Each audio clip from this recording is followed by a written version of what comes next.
Care consocie, cari consoci, mi sembra opportuno un aggiornamento rispetto alla situazione della VIC, Venezia Iniziative Culturali, la società di capitali proprietaria di Palazzo Franchetti, che è di proprietà intera del 100% dell'Istituto Veneto, di cui sono amministratore,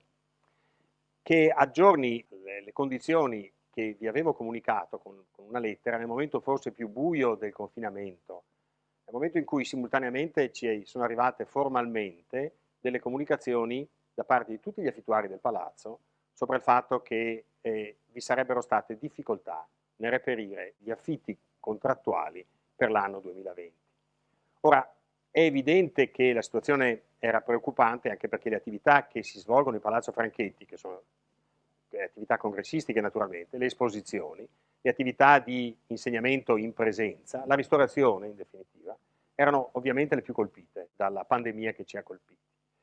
E la preoccupazione era tale che per la prima volta nella sua storia l'Istituto ha fatto ricorso alla cassa integrazione salari a tutela dell'occupazione di tutti, perché la preoccupazione della Presidenza è sempre stata quella del mantenimento di tutti i posti di lavoro, perché si tratta di una condizione imprescindibile, pensando ai nostri collaboratori e alle loro famiglie.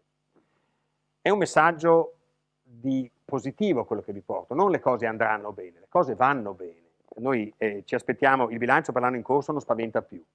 Siamo riusciti a concordare un onorevole compromesso con Venezia Iniziative Culturali, formalizzato da una nota integrativa al contratto che consente di stabilire con certezza quale sarà l'introito da Art Capital Partners per il 2020 e abbiamo concordato una riduzione marginale di quanto dovuto dall'Istituto Europeo di Design e dunque abbiamo potuto, come prima conseguenza, l'Istituto e anche la VIC, riammettere a pieno tempo tutto il personale. Questo è un motivo di soddisfazione per tutti.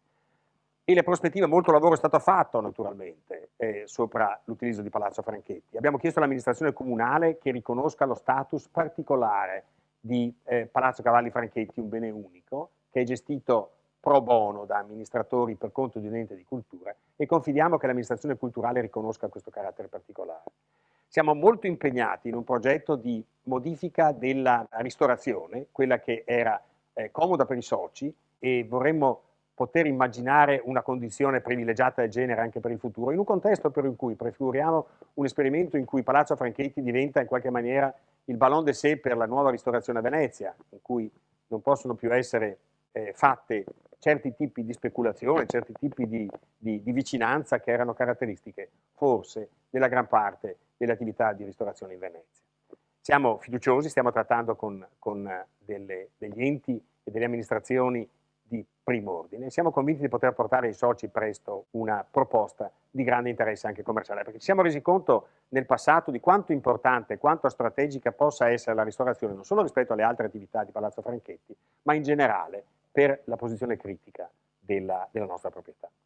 Dunque ritengo che